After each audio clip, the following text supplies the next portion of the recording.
Vous avez été trompé non seulement par la société, les chansons d'amour ou les comédies romantiques, mais aussi par votre propre instinct. Vous avez été élevé dans l'idée que les femmes sont des êtres bienveillants, attentionnés et altruistes, dotés d'un amour pur, de nobles intentions et d'un cœur préservé des pulsions les plus sombres qui affligent les hommes. Mais Carl Jung, l'homme qui a cartographié les recoins les plus sombres de l'âme humaine, a découvert quelque chose de bien plus troublant. Sous la surface de chaque femme se cache une force si primitive, si impitoyablement calculatrice, que la plupart des hommes ne la reconnaissent que lorsqu'il est trop tard. Au final, vous obtiendrez ce que les thérapeutes universitaires et la culture moderne vous refusent, la capacité de prédire le comportement féminin, de vous protéger des conflits émotionnels et de récupérer le pouvoir perdu dans un jeu auquel vous ignoriez jouer. Ce n'est pas de la misogynie, c'est une question de survie. Réfléchissez, avez-vous déjà connu une femme qui semblait parfaite, gentille, dévouée, douloureusement vulnérable, pour ensuite la voir se transformer en une personne froide, insensible, voire cruelle au moment où vous aviez le plus besoin d'elle? Ce n'était pas un accident. Ce n'était pas simplement la façon dont les gens étaient, c'était l'ombre de Jung. Travailler sur le moi, cacher qu'elle a passé sa vie à cacher, même à elle-même. Vous le ressentiez, le coup de fouet d'une femme qui vous adorait un jour et vous rejetait le lendemain. Sa façon de réécrire l'histoire, vous faisant passer pour le méchant de péché que vous n'aviez jamais commis. Ces larmes qui semblaient sincères sur le moment, mais qui, rétrospectivement, n'étaient qu'un autre jeu auquel vous ignoriez jouer. Jung a décelé ce schéma il y a un siècle dans ses notes privées. Il a écrit « La personnalité féminine est un chef-d'œuvre de tromperie, non pas parce que les femmes sont des menteuses. Voici la première vérité brutale. Les femmes ne choisissent pas de tromper.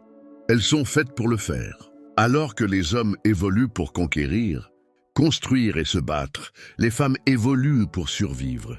Et leur survie a toujours dépendu de leur capacité à naviguer dans la psychologie masculine. C'est pourquoi l'amour d'une femme n'est jamais inconditionnel. C'est une transaction, une négociation, un contrat biologique où votre utilité détermine votre valeur. Jung appelait cela un piège thématique, la tendance masculine à projeter son propre désir sur une femme en interprétant sa performance. Vulnérabilité profonde, et c'est là que l'horreur commence, car la femme que tu aimais n'était pas réelle. Elle était un miroir, reflétant chaque version d'elle-même. Elle te contrôlait quand tu étais fort. Elle était soumise quand tu montrais ta faiblesse. Elle se retirait quand tu refusais de céder à ses exigences inconscientes.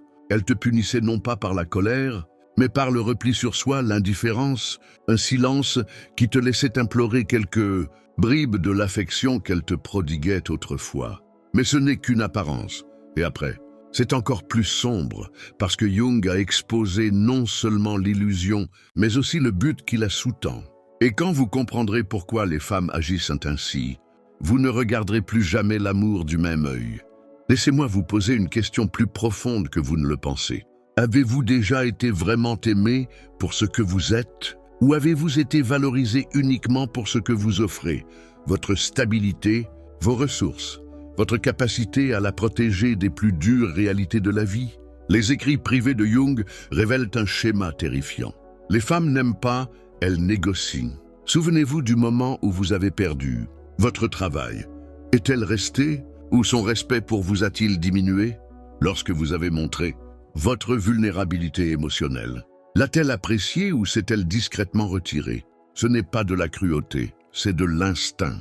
Pendant des millénaires, les femmes qui privilégiaient la survie aux sentiments ont survécu à celles qui ne le faisaient pas, et cette vérité darwinienne détermine encore l'attirance féminine aujourd'hui. Vous avez ressenti ce contrat dans chaque relation, même si vous n'arriviez pas à le définir. La façon dont ses yeux s'illuminaient lorsque vous triomphiez et s'assombrissaient lorsque vous échouiez. La façon dont son amour semblait lié à votre bien. Jung appelait cela la maternité.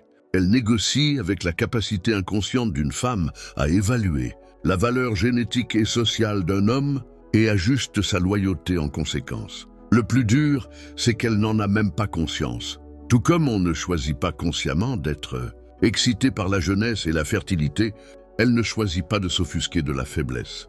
C'est codé et programmé, et quand on le comprend, chaque rupture difficile, chaque perte soudaine d'attirance, chaque « je ne me sens plus pareil » prend enfin sens. Les notes les plus controversées de Jung décrivent les femmes comme des prédatrices inconscientes. Non pas parce qu'ils sont mauvais, mais parce que leur survie dépend de leur capacité à évaluer, à s'en sortir et à s'en aller. La culture moderne la qualifie de toxique, mais la nature la croit nécessaire. Elle s'éprend de votre potentiel et vous punit si vous ne l'exploitez pas. Elle aspire à votre force et la teste en semant le chaos. Elle exige votre vulnérabilité et perd son attrait dès que vous la montrez. Ce n'est pas de l'hypocrisie, c'est de l'hypergamie, le désir de trouver le meilleur partenaire possible, même au prix d'un choc émotionnel. Mais voilà ce que personne ne vous dit. Les femmes détestent cette vérité plus que vous. Faites-le, car la couche suivante, enfouie au plus profond des recherches secrètes de Jung, révèle ce qu'une femme craint plus que d'être seule et vue. Il arrive un moment dans la vie de chaque homme où l'illusion vole en éclats. Vous découvrez le scénario qui l'a suivi. Le scénario qu'il ignorait même avoir entre les mains. Carl Jung l'appelait la guerre des ombres, la bataille invisible entre ce qu'une femme prétend être et ce qu'elle est vraiment. Et voilà le plus terrifiant, elle perd cette bataille aussi. Pensez à la femme la plus manipulatrice que vous ayez jamais rencontrée. Était-ce celle qui, moustache, rit en complotant votre chute? Bien sûr, elle n'est pas la femme la plus dangereuse. Croyant ses propres mensonges lorsqu'elle dit « je veux juste de l'honnêteté », tout en vous punissant pour cela, alors qu'elle prétend ne pas être en colère, tout en vous faisant souffrir. Ce n'est pas de la malveillance, c'est de l'instinct. Jung a découvert que les femmes contrôlent les hommes non pas par la violence, mais par l'alchimie émotionnelle. Retournant vos propres vertus contre vous, vous avez vécu cela. À plus vous êtes devenu responsable, plus elle a agi de manière irresponsable. Plus vous lui avez offert de soutien émotionnel, plus elle a provoqué une crise.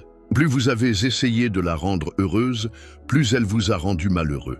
Les notes de Jung décrivent cela comme le piège du martyr. L'ombre d'une femme a besoin de chaos pour se sentir vivante. Alors, si vous êtes stable, elle vous déstabilisera. Si vous êtes sûr de vous, elle vous mettra à l'épreuve. Non pas parce qu'elle veut vous faire du mal, mais parce que son subconscient exige la preuve que vous pouvez survivre à son obscurité. Voici la vérité qui vous donnera la chair de poule. Plus une femme est douce, plus son ombre est mortelle. Les dossiers cliniques de Jung regorgent d'épouses parfaites qui sabotent secrètement leurs projets, leur mari, non pas avec des aventures ou des insultes, mais avec une impuissance stratégique. Les migraines qui le frappaient toujours quand il avait besoin de courage. La dépression qui disparaissait mystérieusement quand il cessait de prêter attention. Ce ne sont pas des complots. Leurs mécanismes de survie sont plus vieux que la civilisation. Lorsqu'une femme dit « Je ne sais pas pourquoi je suis comme ça », croyez-le, il ne le fait pas. Son ombre la traverse, tout comme votre désir pour elle vous traverse. Mais cette guerre n'est pas désespérée. Car Jung a découvert quelque chose de pire que l'ombre, l'arme pour la vaincre. Et lorsque vous apprendrez à vous en servir, vous n'aurez plus jamais peur de la nature féminine. Cette vérité ultime change tout. En 9 minutes, j'ai démantelé tous les mensonges réconfortants que vous avez crus sur les femmes. Maintenant, nous reconstruisons, car Carl Jung n'a pas exposé la nature féminine pour détruire les hommes. Il l'a fait pour nous rendre dangereux. Pas cruel, pas amer. Dangereux comme un lion et dangereux pour les loups. Dangereux comme la vérité est dangereux pour les mensonges. C'est la révélation ultime des journaux secrets de Jung. Un homme qui comprend que la nature féminine ne peut pas être contrôlée par elle. C'est la première loi. Devient son miroir. Les femmes ne changent pas à cause des sermons. Elles changent à cause des conséquences. La percée de Jung a été de réaliser que l'ombre d'une femme ne respecte que ce qu'elle ne peut pas manipuler quand elle sème le chaos, reste silencieux quand elle joue la victime, devient indifférent quand elle te teste, deviens inaccessible pas comme. La punition est comme la physique. Tout comme la lumière se courbe autour d'un trou noir, la nature féminine se courbe autour de la détermination masculine inébranlable. Voici la deuxième loi, ne pas extérioriser. Vos grands-parents connaissaient cette vérité instinctivement. Ne laissez jamais une femme être votre thérapeute, votre but de vie ou votre boussole morale. Jung a montré pourquoi, au moment où vous extériorisez votre oxygène émotionnel à une femme, vous devez être étouffé par elle pour survivre. C'est pourquoi les hommes modernes sont des esclaves. Ils mendient du sexe au lieu d'exiger de l'attirance. Ils recherchent la permission au lieu d'imposer des normes. Ils négocient le désir à la place.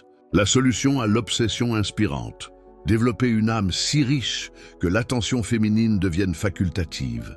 Voici la loi ultime. Utilisez votre ombre comme une arme. La doctrine la plus interdite aux hommes. Le pouvoir d'un homme ne vient pas de l'évitement de l'obscurité, mais de son utilisation. Cette rage que vous réprimez, canalisez-la en discipline. Ce désir que vous niez, transformez-le en puissance créatrice. Cette peur de la solitude, transformez-la en autonomie. Les femmes ne craignent pas les hommes bons, elles craignent les hommes intégrés, des hommes dont l'ombre est un allié plutôt qu'un ennemi. Pendant des siècles, ce savoir a été réservé aux rois, aux guerriers et aux philosophes rebelles occasionnels. Maintenant, il est à vous. La question n'est pas de savoir si vous l'utiliserez, mais quand. Car le monde a plus que jamais besoin d'hommes dangereux, ni cruels ni violents, d'hommes incontrôlables. Ils ont vu la vérité. La seule raison de vivre,